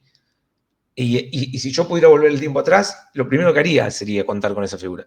¿Pero por qué? Primero porque si Magnus, vamos a decir, lo tiene y nadie lo sabe, bueno, ya los demás están dando una ventaja que por qué darla. Sí. Y segundo, para mí es muy importante esto. Yo creo que la psicología, no deportiva, la psicología en general, no es que todo el mundo necesite hacer terapia, no es que, pero es un arma muy poderosa, básicamente para llevarse bien con uno mismo, para entenderse, para mejorar. Hablo de casos de sanitud, ¿no? A veces es necesario porque, bueno, hay algún problema complicado, ¿no? Y otros normales, por ejemplo, un luto. Todos pasamos por algún luto porque se fallece algún familiar, entonces en ese momento. Pero hablamos de cuando la vida va más o menos bien, pero uno igual tiene sus cosas. Como dijo recién Emilio, a él le encanta el ajedrez, pero ¿cómo hace para hacer eso siendo padre y estudiando? Entonces, yo creo que tener una idea de eso que pasa, de conocerse a uno mismo, y a través de herramientas que da la psicología, hace que uno pueda ordenarse mejor. Que al final del día ordenarse es como la clave, porque cómo usas tu tiempo, Más cómo eficiente en las todo, cosas. claro. Hay un montón de aspectos que yo creo que pueden ser novedosos para el ajedrecista, porque tal vez no se haya escrito tanto, o no hay, como decís vos, tanto conocimiento. Pero a mí lo primero que me gusta decirle a alguien que me consulta, me gustaría, o cómo trabajas vos, es decirle, lo que yo creo es que la psicología deportiva es psicología y es deporte. No es que la psicología deportiva, en mi manera de verlo, deja por afuera la psicología tradicional. No. Es usar la psicología tradicional para que con ciertas cosas puntuales aplicadas al deporte, a uno le puede traer resultados. Porque la realidad es que si vos vas a tener un psicólogo deportivo, al final de cuentas lo que vas a querer es tener resultados. Y el que es psicólogo deportivo trabaja para eso. O sea, si yo trabajo para un club de fútbol y los resultados no se dan, uno de los responsables voy a ser yo. No tendré la misma responsabilidad que el técnico, pero tendré una parte y una cuota de la responsabilidad. Entonces, a diferencia, sí, de la psicología un poco más clásica, donde los procesos a lo mejor son más largos, en la psicología deportiva se necesita de procesos largos, pero con resultados pronto. Eso no quiere decir resultado de gané o perdí. Necesita que, por ejemplo, vamos a tomar tu caso de ejemplo, que está bueno, que vos logres, yo empezamos a trabajar juntos, y que vos me digas, mira, la verdad que en el último mes, cada vez que voy me siento como vos te querés sentir, me siento como que estoy bien mentalmente. Después, eso no indica ganar, uno puede, pero siempre las probabilidades son mejores. Y si nosotros decimos que Magnus, una de las diferencias que hace mental, estamos diciendo eso. Ahora, ¿cómo uno puede entrenar eso? ¿Cómo puede uno llegar a eso? Yo en eso te diría que soy bastante tradicional y yo creo que la terapia tradicional, y dentro de la terapia están las líneas más freudianas, las líneas más conductistas, y yo creo que algunas aplican más para el deporte que otras, habrá otros psicólogos que no coinciden conmigo. Entonces, tomando alguna de esas líneas, te diría más las que están centradas en el ser humano, las que son cognitivas, las líneas cognitivas, las que son conductuales, que apuntan a tener resultados más largos que, por ejemplo, el psicoanálisis. Que a lo mejor el psicoanálisis para un problema de fondo requiere de 10 años de un tratamiento y funciona bien. No me imagino yo, lo que no quiere decir que no pueda hacer, algo muy productivo del psicoanálisis con el deporte. Aplicado al ajedrez o al deporte. Pero sobre todo porque el deporte, todos nosotros, tenemos una vida corta, una vida útil corta. Claro. Entonces tenemos 20 años para jugar. No puede tampoco el largo plazo ser tan largo, ¿no? Claro, y aparte vos necesitas, a mí mañana me contrata el número 5 del mundo, Quiere y el tipo resultados. va a querer por lo menos ver que de cada sesión que tenga conmigo, de cada charla, de cada encuentro, de cada torneo donde yo lo pueda acompañar, él saque algo limpio. Porque si no se transforma en una charla entre amigos, che, Lenier, estaría bueno que, no sé, le pidas a tu mujer que cuide a los chicos, así vos estás tranquilo. Bueno, no funciona así. Ahora, ¿por qué digo esto? Porque gran parte del resultado deportivo viene de cómo se siente uno en la vida, no es separable. No es lo mismo vivir solo, no es lo mismo vivir con una mujer, no es lo mismo tener hijos, pero todo eso, con un buen trabajo, puede hacerlo a uno permanecer en el mismo lugar, o por lo menos intentarlo. ¿Y en qué ayuda? ¿Cómo se trabaja? Se trabaja en cómo se maneja el día a día, en cómo se manejan los tiempos, las prioridades de cada uno. Una cosa que yo veo que se le resta importancia, a lo mejor no en el gran nivel porque son todos profesionales, pero también es clave la elección de los torneos, por ejemplo. Cuando yo tomo la decisión de jugar un torneo, tiene que estar basado en algo y no solamente en lo obvio. Lo obvio es, bueno, si fuera tu caso, quiero jugar de candidatura porque quiero ser campeón mundial y tengo que ganar de candidatos y no hay vuelta que darle. Pero ahora, ¿cómo llegas a determinar si es mejor para vos jugar el por equipos de San Luis o el abierto de Japón? ¿Qué sé yo? A priori no hay como algo. Pero sin embargo, cuando uno trabaja en ese tema, va a haber un montón de marcadores. Van a decir, no, para tu carrera vos tenés que ir a Japón. Pero Brusón tiene que quedarse en Estados Unidos. Quiero decir, porque esto es muy personalizado. El que quiera vender un método de cómo mejorar, yo no coincido mucho. Sí hay técnicas, vamos más a lo médico, de respiración, que nosotros las usamos. Hay cosas que aplican a todo el mundo, pero... Sí, más naturales. Pero para mí el trabajo es muy personalizado porque las personas somos muy distintas. Y básicamente el 80% de ese trabajo va a ser muy similar a una terapia convencional. Porque en la terapia convencional lo que viene a buscar un paciente es estar mejor, ser más feliz, pasarlo mejor. Y todo eso es lo que a uno le permite después dedicarse mejor a lo que uno necesita y estar mejor mentalmente. ¿Por qué? Porque, ¿cómo traducís estoy mejor mentalmente? Bueno, sí, eso, quería ir ahí, ¿no? ¿Cómo se define eso? Tú mencionabas una idea que me parece bastante lógica, ¿no? Que es que la finalidad es aumentar la confianza, tener más confianza. Tú lo claro, resumirías así: ser fuerte mentalmente significa, en el deporte, en el ajedrez específicamente, lograr mantener esa confianza, aunque te hayas metido 2 seguidas, por ejemplo, aunque hayas acabado de perder, ir al otro día con la confianza real de que puede. Porque yo he visto que eso parece una cosa simple. O sea, todos hemos escuchado alguna vez, o sea, si no te lo crees ni tú mismo, no lo vas a lograr. Para poder lograrlo tienes que creértelo primero. Está hablando de la confianza, ¿no? claro. Pero yo sí he experimentado que es real. O sea, ya te digo, yo llevo 30 años jugando ajedrez, he pasado por, igual que tú, diferentes momentos, me he sentido de una manera, de otra.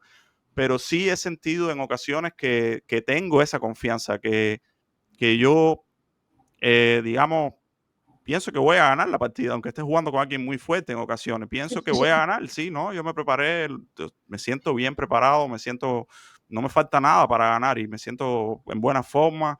Y sí noto que hace una diferencia cuando estás en ese estado mental en tu nivel de juego. O sea, juegas mejor, no sé si es exactamente porque te permite ese estado tomar decisiones que en otro estado no tomarías, como que te limitas más en otro estado, digamos que lo que yo decía antes, me parece como que bajo el nivel al final, ¿no? Claro. Y ese estado ideal de confianza y quizás involucra otras cosas, te lleva a llegar casi a tu tope, ¿no? En cuanto a tu nivel de ajedrez.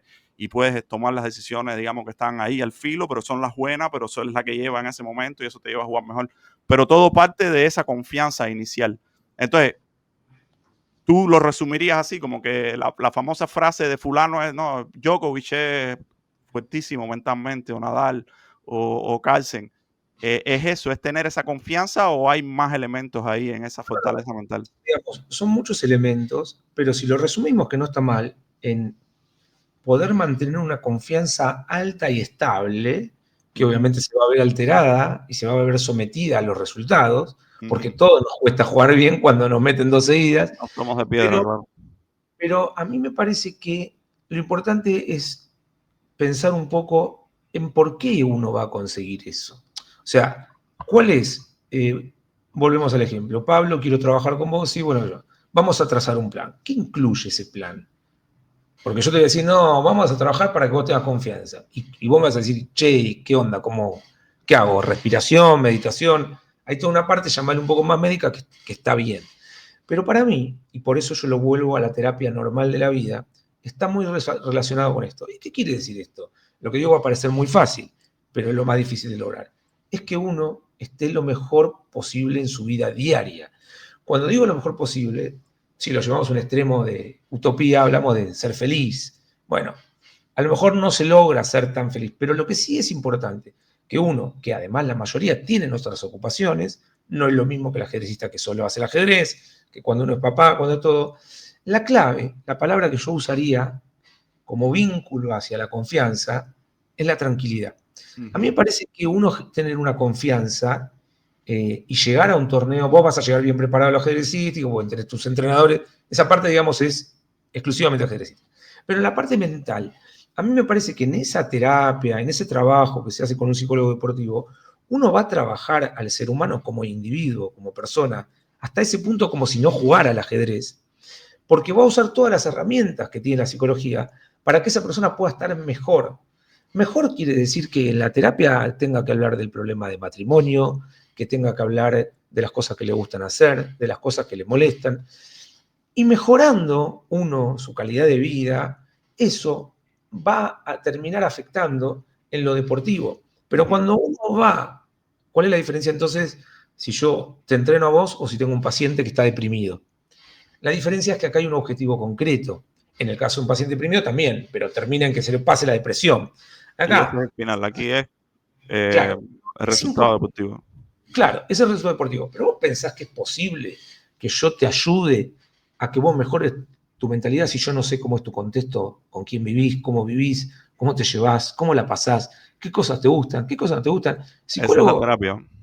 esa es la terapia. Y eso, ¿sabés lo que es? Lo voy a decir de manera teórica y después lo digo en más fácil. Eso se llama alianza terapéutica. Y en la práctica se llama armemos un equipo. O sea, mirá, Lenier, vos venís conmigo. Yo lo que te propongo es que laburemos juntos. Yo te voy a ayudar un montón, pero el que más va a laburar, más va a trabajar, sos vos. Porque la realidad es que yo como psicólogo te voy a dar herramientas, te voy a acompañar. Incluso en el ajedrez o en el deporte uno acompaña al deportista a veces a algún torneo. En el fútbol estás todo el tiempo ahí, por ejemplo. Bueno, depende también de dónde vive cada uno, ¿no? Pero quiero decir, entonces, para mí la finalidad es que el ser humano esté lo mejor posible en su vida, ¿no? Siempre es bueno esto, aunque salga mal en el ajedrez, pero digo, porque eso es lo único para mí que le va a permitir estar fuerte. Pero también el psicólogo tiene que ser lo suficientemente virtuoso para encontrar que un deportista de élite con serios problemas o con distintos problemas en su vida personal pueda abstraerse, que es muy difícil, de la mejor manera posible para la hora de rendir lo mejor posible. Obviamente, si la persona tiene menos problemas y tiene esa tranquilidad, todo va a fluir de una manera mucho más lógica. Claro. Pero no, uno no es siempre el mismo. Nosotros podemos empezar a trabajar juntos y vos empezaste estando en tu vida del 1 al 10, 5 y pasaste a 8 o a 3. Y no es lo mismo. Y después también una cosa que es importante es, vamos a suponer que vos llegás con la confianza ideal, como te pasó, como vos lo sentiste. Llegaste a un torneo que sin saber nada de esto que estamos hablando, naturalmente, uno se da cuenta, yo lo pasé como ajedrecista, uno llega y dice, che, este es mi torneo. O dice, a este no tenía que haber venido. Y viste que generalmente se cumple bastante. Cuando Sí. uno duda si haber ido, o duda si te invitan, viste que a veces te invitan y es un problema, porque uno no sabe si ir, no ir. Generalmente cuando vas a eso termina mal. En cambio, cuando uno va convencido, con un objetivo, termina bien. Eso porque es como se predispone uno. Y todo eso tiene mucho que ver con la psicología y se trabaja. Pero después hay un trabajo que es muy importante. ¿Es posible vamos a poner un cerrado de 10 jugadores? Candidatura, torneo de candidatura. ¿Es posible mantener el nivel después de perder una partida? No. ¿Es posible mantener el mismo nivel después de perder dos partidas? Menos. Pero sí es posible una cosa, y es lo que le pasa a Magnus, y a lo mejor no le pasa al número 10. que Magnus, cuando pierde una partida, Magnus juega 10. Cuando pierde una partida, probablemente el tipo baja a 9. Pero el número 10 del mundo, cuando pierde una partida de 10, a lo mejor baja a 2. Ujú. Es Y mucho ahí más está la gran diferencia. los momentos malos no son tan malos. Pero ahí la verdad es que sacando que hay casos, si vos no tenés un acompañamiento, que nosotros ahora lo estamos poniendo en esta nueva figura que es el psicólogo deportivo. Pero suponete que antes alcanzaba que eso te ayude tu entrenador, porque en general uno tiene buena relación con sus entrenadores, entonces también están para... Pero ahí el problema es que no tenés los recursos para eso. Y la realidad es que yo no creo que se puedan inventar en ese momento. Si uno no llega preparado a lidiar con esas situaciones, y en el momento lo más probable es que si uno baja de 10 a 2 y la cosa termina mal. Yo me pondría a pensar cuántos torneos que empezaste vos muy mal los pudiste dar vuelta. Y la verdad que creo que en todos los atletistas van a ser pocos. Algunos sí, pero en general cuando uno empieza mal, es poco común, sí. se ve afectado la manera de cálculo, se ve afectado el ánimo. Ahora, si uno trabaja permanentemente en esto, va a estar preparado para enfrentar y va a tener más resultados y va a entender algo que es muy importante el deportista, que perder, y yo sé que esto lo digo de afuera, porque para mí es insoportable como jugador, es inaguantable, no tiene remedio, es como le dijeron a Jordan. Esa es buena, la de Suel, me viene a la mente. Claro, Sí, bueno, que la decía, famosa... vamos a decírselo a la gente, yo no sé si la conté alguna vez que dijeron Bueno, que a él decía, le pregunto... perder no es como, la gente dice, perder no es como morirse, ¿no? Tampoco es morirse, ¿no? Y yo estoy de acuerdo, no es como morirse, es mucho peor. Claro, bueno.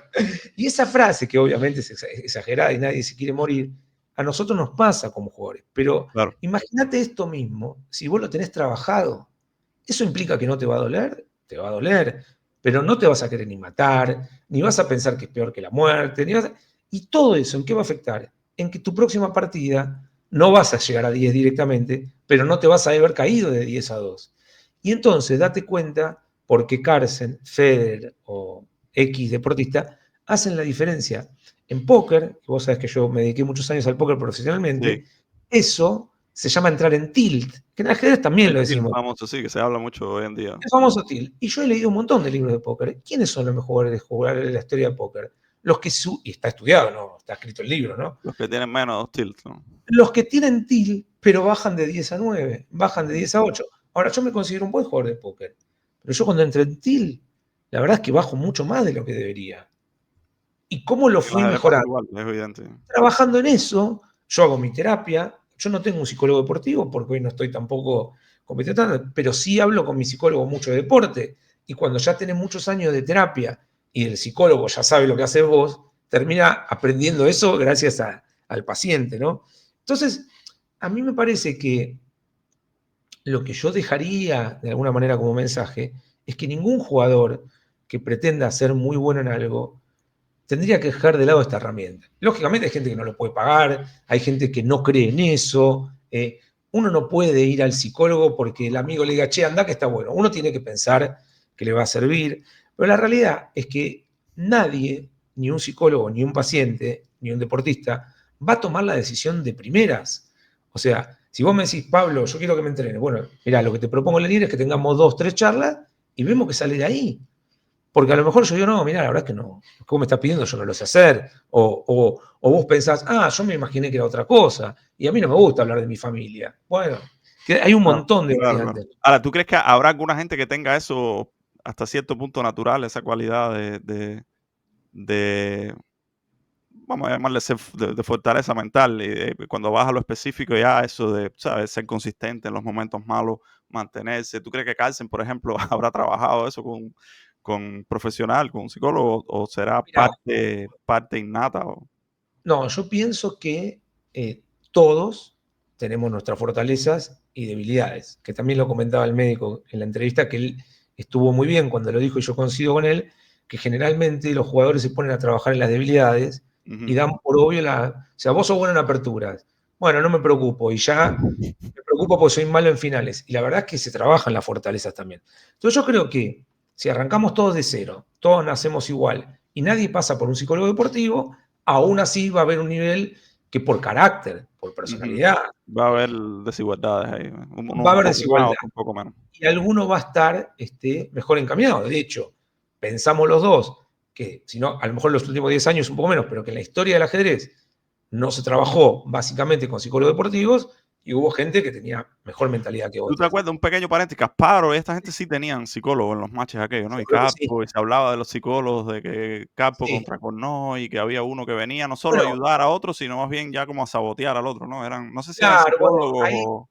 sí, lo que pasa es que había, viste, hay un poco, yo conozco la historia como vos, hay un Ajá, poco de mito, porque hay más que un poco psicólogos de mito también, ¿no? se hablaba de brujos, y Exacto, era casi como un brujo ya. claro, yo la verdad soy muy escéptico de que una persona mirando a la otra lo pueda hacer jugar mal, pero Una bueno, especie de hipnotismo, no sé, sí, qué sí, había ahí. que yo no subestimo nada, ¿no? Porque que yo no sea conocedor del tema, y el hipnotismo lo ha usado Freud con sus primeros pacientes, o sea, que se puede hipnotizar a una persona y transmitirle cosas, se puede. Yo no lo veo Spassky, muy creo, y esa gente eran como que eran, claro. O sea, ellos creían que eso yo era pienso que cualquier deportista, ya no ajedrecista, de élite, ha pensado en trabajar esto. A lo mejor no existía la figura del psicólogo deportivo como está hoy, pero estaba el psicólogo normal y iban a un psicólogo normal, o en el fútbol está el preparador físico, pero se ha subestimado bastante el tema mental, cuando yo creo que es lo más importante. Porque pensémoslo al revés, vos sos el que más sabe de todos, pero cuando perdés una partida no puedes jugar más. ¿Y para qué te sirve? En cambio, si vos tenés un tipo aguerrido, vamos a poner el ejemplo, podría ser Nepo, no lo conozco, ¿no? Personalmente, pero la sensación que me da, podría ser quién más. O sea, jugadores que vos los ves aguerridos, y vos decís, el tipo falla, pero lo ves que es fuerte mentalmente, y que gana partidas porque tiene una confianza increíble, que Sí, el mismo tampoco... Firuza. Bueno, Firulla es alguien al cual yo le diría, vos tenés que tener un psicólogo. ¿Por qué? Porque vos lo ves que cuando él está bien, casi que es el mejor del mundo. O Sí, sea, yo no sé si Firouya en su mejor momento no es mejor que Carlsen. tiene un Lo que potencial pasa, brutal, evidente. Sí. lo que pasa es que no lo logra todo el tiempo. Ujú, Y tiene otro problema, que cuando baja también baja mucho. ujú. Entonces, para Firouya, que a lo mejor lo tiene, estamos hablando de más, un psicólogo deportivo que lo ayude a estar más estable y siendo tan joven, yo no veo manera que no mejore. Puede no servirle X Un psicólogo paréntesis, deportivo. Firuza, si estás mirando el canal, tienes aquí la solución. No, pero vos sabés que lo que puede pasar, sí, y esto yo recomiendo a los pacientes en general y a los deportistas también, es que busquen un psicólogo deportivo, pero que Sí, no no, se queden, pero que no se parece queden, una cosa que es un sí, pero lo que hay importante, que hacerla, pero que sea así, por no sé pero bien qué también hay, razones pero otra se ha cosa negado importante, siempre. para complementar esto, que busquen, pero que no se queden con el primero que ven. Si el primero que ven le gusta todo, está bien, pero no tiene ningún compromiso. Me hacen consulta y después la persona busca a otra persona y que elija lo que le gusta. Quiero Claro, decir, yo recomiendo que todos lo tengan, pero que todos encuentren a la persona. Y la persona, volvemos a hablar al revés, el psicólogo deportivo mejor del mundo no es el que más sabe, es el que haga, como se dice ahora, match con vos. Porque si nosotros tenemos una afinidad, todo eso va a fluir. Pero si claro. yo soy un genio, pero que no soy empático con vos, ni No te vos te voy a vas a... poder ayudar mucho. Pero te voy a decir otro dato más. ¿Cómo vos pensás, o a lo mejor a vos mismo te pasó, que eligen los top players a los entrenadores? Eh, ¿Qué cualidades buscan? sí, bueno, primero, en el caso del ajedrez, por lo menos en mi caso, siempre Sí, busco cualidades ajedrecísticas, desde ya. pero la parte de la conexión personal y eso, la afinidad también está alto en la lista de prioridades para mí. Bueno, eso yo creo que es muy importante, porque lógicamente cualquier jugador necesita sentirse cómodo. Incluso a veces conviene que tenga 50 puntos más de Elo o menos de Elo, pero que se sienta cómodo. Totalmente. Pero ahí hay otro tema. ¿Está el jugador 100% capacitado para elegir eso? ¿O si tuviera un psicólogo deportivo lo piensan juntos? Probablemente mejor con el psicólogo. No digo que el psicólogo deportivo vaya a elegir, porque acá el psicólogo deportivo no decide nada. El psicólogo deportivo ayuda a que el protagonista tome las mejores decisiones. Pero si vos me decís, che, vamos nosotros con nuestro trabajo, estoy trabajando con estas 3 personas, contame qué tal son.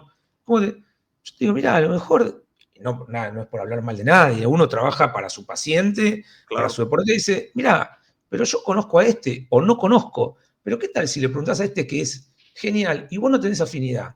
Y vos en principio no irías, porque yo te digo, pero pará, pues si el tipo es genial, la afinidad se puede construir. Podemos tener una charla entre los tres. ¿Por qué no? Podemos armar un equipo. Entonces, Eso, como elegir los torneos, como uno tener claro si se quiere casar o no, cuánto le va a afectar a la carrera o no, son cosas que para mí es ridícula no tenerlas. Quiero decir, después Dentro puede del ayudar. análisis, claro. Ahora vos me decís, ¿cuánto ayuda un psicólogo deportivo en la carrera de un ajedrecista? No sé, 10%, 20%. Yo, si estuviera jugando y me decís que me ayuda 1%, dámelo. Con que me No, mejore es un mucho más poquito, probablemente.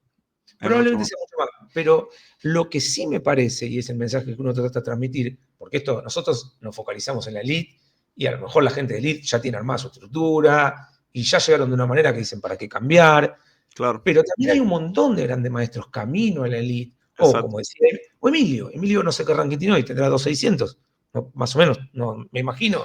Bueno, como él 2.500 ya hace, ha bajado un poco, pero bueno, pero que creo que tenga, va a volver a pongamos ese un nivel. gran maestro medio, si querés, Mm. como yo en mi momento tuve 2.560, bueno, esos jugadores que todavía quieren competir, ya probablemente no apunten por la edad a llegar a la elite.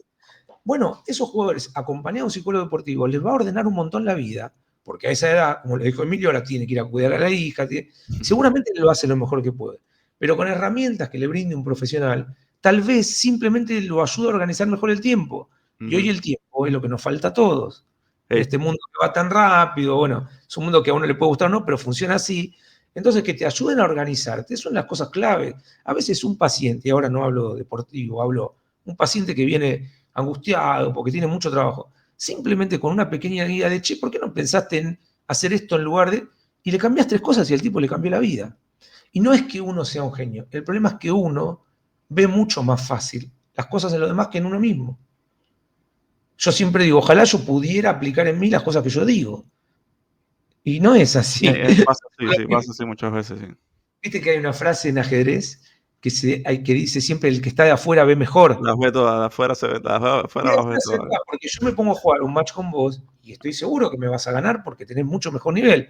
Pero cuando vos estás jugando con Carson, yo de afuera digo, che, pero Linier, ¿por qué no hizo ¿Por esta qué no hizo jugada? esta? Es evidente. Claro, y bueno, y esto es como la psicología. Yo diría, eh, no sé si como cierre, pero como moraleja, el psicólogo lo ve de afuera, entonces lo ve mejor. Yo no tengo la presión que vos tenés en tu vida. Claro, Vos me la vas a contar y yo la voy a poder evaluar objetivamente y tratar de darte herramientas para ayudarte. Pero yo no tengo la presión de que tu mamá te esté llamando todos los días a la media hora. Yo no, a mí no me pasa eso. Entonces uno de afuera puede ayudar. Y eso creo que es lo que hace un psicólogo en la vida real y por eso yo repito lo que te dije al principio. No es psicología deportiva, es las dos cosas. O sea, hay jugadores, que yo estoy seguro, pero muchos, o te diría la mayoría, que nunca fueron a terapia, porque incluso en muchos países, estamos hablando a nivel mundial, la terapia casi no se conoce. La terapia es algo más de Occidente, es algo que se practica mucho en Estados Unidos, en Francia, en Argentina, en España, seguramente en Cuba por la historia médica que tienen, pero hay países que no saben lo que es un psicólogo. Te digo porque te llegan consultas de otros países que me enteré que es psicólogo y conozco muchos colegas con muchos más años de experiencia que yo que atienden pacientes de otros lugares del mundo.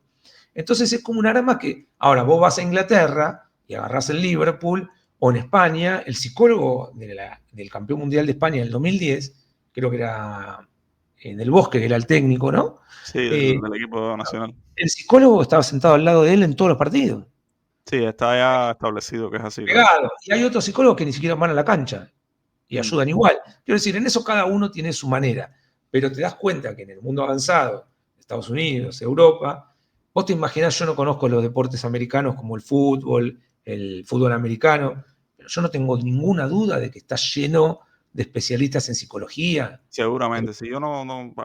Ayer Yo fue no el lo- Super Bowl casualmente aquí, fue Ah, el sí, evento más seguido, más famoso aquí en los Estados Unidos. Yo no soy muy de fútbol, nunca ni siquiera aprendí bien cómo es que se claro, juega, claro, sí, sí, pero, sí. o sea, uno lo ve en el baloncesto, en el béisbol, todo. Está claro que en el mundo occidental es un, o sea, no, ni siquiera se piensa, es una cosa, parece que ya es evidente que eso es bueno y hay que tenerlo.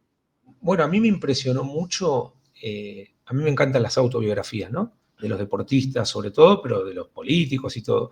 No sé si la leíste, la de Agassi, me pareció muy interesante. Es muy famosa, yo sigo bastante el tenis y he visto muchos tenistas que Roddick, por ejemplo, tiene un podcast y ahí habla de tenis, eso yo lo veo bastante y lo mencionó, yo lo había escuchado ya nombrar el libro de él como muy bueno. es muy interesante porque él cuenta lo mal que la pasaba, pero un caso más tremendo todavía, que es más anterior a nosotros, pero fue, no sé si mejor que Agassi, pero probablemente que Boris Becker. De Becker. Boris Becker cuenta, siendo número 1, la cantidad de intentos de suicidio que tuvo. ¿Verdad? Y yo cuando me enteré de eso, yo no sabía nada. Digo, pero ahora que lo pienso, digo, pero ¿cómo era número 1 y no tenía un psicólogo al lado? O alguien que le recomiende. Porque vos fijate ser número 1, imagínate, vos tenés presión por ser número 1 de Cuba, o número 1 ahora en San Luis, o lo que fuera. ¿Cómo Carlsen, por más que sea Carlsen, cómo va a soportar esa presión sin alguien al lado? Que ojo, en el caso de Carlsen, sin saber si tiene psicólogo o no, por lo menos uno ve que siempre está acompañado del padre, que no es la misma función, pero para él tiene su equipo. Pero yo pienso, vos sos número 1, por más que sea genial, convivís con una presión. Lo vi en el documental de Michael Jordan. Jordan, cuando le dicen, bueno, pero sos el mejor de la historia porque ganaste 6 anillos de la NBA. Y él dice, sí, dice, pero ¿cuántos perdí? Entonces fíjate que ese tipo, y es normal que le pase, digo, normal a ese nivel, casi no disfrutan lo que ganan, pues son tan geniales que y yo digo, Jordan ahora está con algunos problemas de salud, pobre, pero ese tipo debe haber tenido, y si no lo tuvo, fue un gran error. Son tipos que están todo el tiempo, y aparte, no hablemos que el ajedrez dentro de todo, bueno, Carlsen sí es alguien famoso, pero dentro de todo el ajedrecista no tiene eso que lidiar con la fama. Claro. Pero vos por la calle siendo... ese de Jordan, esa gente, ¿no? Claro, imagínate Jordan en la calle, ni hablemos lo que era Maradona, lo que es ahora Messi. ¿Cómo conviven con eso? Yo tiendo a pensar que tienen su sistema de trabajo. A lo mejor no le llaman psicólogo deportivo, pero uno creería que sí. Ahora, en el caso de Magnus, de Kasparov y todo, evidentemente hay gente que tiene una personalidad y esto se nace de alguna manera y después se trabaja sobre eso. Pero hay gente que es más tímida, hay gente que es más aguerrida, hay gente que es muy... tienen sobreconfianza, se pasan de rosca. Sí, porque hay tampoco, que bajarle un poco la... Claro, porque también está el que dice, le voy a ganar a cualquier cosa y a cárcel. Y después... Hay que regularlo en la otra dirección. Claro, aparte, anímicamente, esas personas son las que más sufren la caída. ¿Entendés? Entonces, cuando vos te pensás que sos el mejor del mundo y perdés con cualquiera, volvés a la realidad, ¿no? Entonces, así como la confianza es importante, o más que la confianza, trabajar en la falta de confianza, también es muy importante trabajar en lo que sería la overconfianza, no sé cómo decirlo, ¿no? Gente que dice, no, volcate un poco, porque son normal, o sea, puede pasar. Y también una cosa que yo, eso sí lo traigo de mi experiencia, trato de hablar mucho de la derrota. Porque a mí me costó tanto lidiar con la derrota, que creo que cualquier jugador de elite que aprenda a llevarse un poco mejor con la derrota es... Esa es otra de las claves ahí, yo creo, del trabajo en el ajedrez. Claro, yo lo veo como ajedrecista, me imagino que en todos los deportes, pero en el ajedrez seguro, ¿no? Poder el ajedrez es muy ingrato. tener una relación sana con la derrota hace de diferente. dos maneras, en la derrota individual y en la derrota del objetivo. No clasifiqué este año para la candidatura, no puede, yo como psicólogo no puede pasar que eso le arruine la carrera. No, nuevos objetivos hasta que llegue la candidatura del año que viene, o aunque sea que no jueguen más en candidatura, pero que ahora te importe ganar el Tata Steel o el Freestyle Chess o lo que fuera. Pero yo creo que es un trabajo hermoso, a mí me encanta. ¿Qué más me encanta? Es apasionante, para mí súper interesante porque muy inexplorado. Yo no, o sea, yo he escuchado la psicología así muy de oídas y no aplicada al ajedrez menos todavía, ¿no? Entonces he vivido de alguna manera todas esas cosas que tú describes ya desde la sabiduría profesional, el conocimiento profesional, pero uno al final las experimenta y no sabe qué nombres tiene, pero sí identifica las cosas que te pasan, ¿no? Y no, súper interesante, creo, el tema en el mundo del ajedrez. Nada, un placer. Yo no quiero robarte demasiado tiempo, pero un placer la conversación. Creo que podemos hacer algún otro programa hablando un poco más y hablando un poco de los torneos de élite actuales, poniendo quizás ya ejemplos más concretos, pero creo que es súper amena, por supuesto, para mí súper interesante la conversación. ¿Sabés lo que pienso para cerrar, Lenier? Que es una cuestión de tiempo. Porque cuando algún top player o cuando un gran maestro medio empieza a tener psicólogo y le empieza a ir bien, todos van a querer tenerlo, porque así pasó con otras disciplinas. Entonces, si hoy sale a declarar Carlsen, que no lo va a hacer, yo le debo todo a mi psicólogo, Bueno, el número 2, ¿qué va a decir? Van El ahí número 3, todos ¿qué va a ahí. decir? Y si Emilio tiene un entrenador psicólogo deportivo y le va bien. Quiero decir, ¿entendés? Es una cuestión de tiempo que esto va a terminar llegando. Puede tardar un año, 5, 10, pero va a terminar siendo porque uno hoy tiene, en teoría, todas las herramientas y sin embargo está dejando de lado una que Deja para de mí es usar clave. cosas, sí. Pero Que bueno, pasa es un mucho, tema. ¿no? A veces todo está tan avanzado hoy en día que uno le parece que ya no se puede mejorar más, pero de repente te encuentras que pasan esas cosas, ¿no? Ahí, ¿Sí? simplemente porque nunca se ha hecho y bueno, el ajedrez es un mundo un poco quizás menos desarrollado en muchos sentidos, menos profesional, diría yo, que muchos otros deportes, ¿no? Como el fútbol, o como el béisbol, Sí, o o tal vez el hemos mismo tenido tenis. nosotros, y me incluyo, a veces con una mentalidad un poco cerrada, Sí, entonces nos cuesta tomar cosas de afuera. Pero cuando uno está ya un poco alejado y lo ve del otro lado, dice, pero pará, esto es obvio, hay que hacer es esto. evidente, claro. Yo Por creo que eso va yo a te llegar, digo, sí, en un momento al ajedrez y después sí, se le va a recordar el tiempo en que no había como, sí, eso es el pasado. Aparte vos pensás, por ejemplo, ahora justo el cambio, ¿no? El cambio o la convivencia del ajedrez con el freestyle. No me digas que una persona, un psicólogo no lo ayudaría a ese cambio, porque es cambiar totalmente, es Es otro un mundo. cambio, lo estamos ahora Claro, experimentando todos un poco y navegando ahí cómo va a ser, claro. Y a pero lo se mejor los siente grandes como, para mí se jugadores, siente como otro deporte, ¿no? Otro juego, ¿no? claro, bueno, pero ahí tenés un mundo de psicología, porque vos decís, ¿y qué hago con esto? O sea, ¿cómo? Y a lo mejor los 10 mejores del mundo se adaptan igual, pero si yo quiero jugar como juego siempre a 3 minutos al ajedrez, me pongo a jugar freestyle, no entiendo nada. ¿Entendés? Es como que salgo como mareado de eso, ¿no? Entonces, Cuidado pero con bueno, esta dama en H1, ¿no? sí, pero bueno, lo último de este torneo que me imagino lo está siguiendo, es impresionante igual. Lo bueno que son los buenos, porque terminan Sí, jugando al ajedrez muy bien.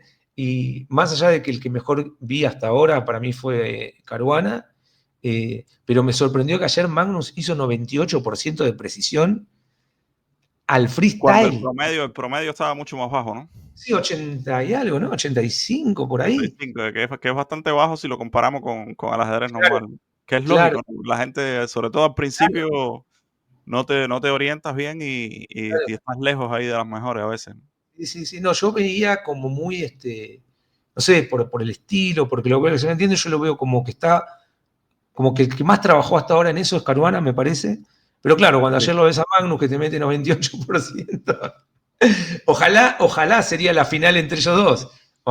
Todavía falta, pero El estaría juego lindo. parece bastante acorde a la forma de jugar de Magnus, ¿no? Porque, como decíamos antes, un jugador Entiendo, bastante intuitivo que tiene ese feeling por dónde van las piezas sí, y es capaz de orientarse rápido y saber qué planes aplican y cuáles no. Entonces, daría la impresión de que este juego le viene como anillo al dedo. Pero yo creo que en general los mejores en el ajedrez serían igual los mejores, ¿no? Hay que ver qué pasa en la práctica. sí, sí. Si uno termina pensando en cómo va a ser el ranking, no va a cambiar mucho. No, Habrá no creo que cambie mucho. algún jugador que a lo mejor es 20 del mundo que Sí, a lo mejor el quinto. 20 es el 35, pero Sí, o el y si 40 es no, el 20, pero no creo que el 100 ahora va a estar en el 2 ni nada de eso.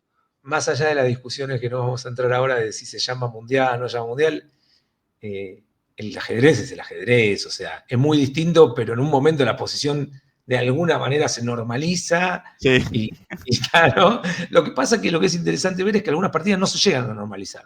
Pierden antes, terminan antes, sí. sí, o quedan posiciones muy decisivas Pos cuando ya po se normaliza. Posiciones raras todavía cuando ya se está acabando la partida, sí. Sí, sí, sí, muy interesante, muy interesante. Bueno, nada, gracias de nuevo por la charla, Pablo. Vamos a, espero tenerte de nuevo por acá. Vamos a hacer algún otro episodio y comentamos un poco lo que va pasando y eso, pero gracias por hablarnos un poco de este tema que sí, bastante poco explorado en el mundo del No, ajedrez, así que no hay espero problema.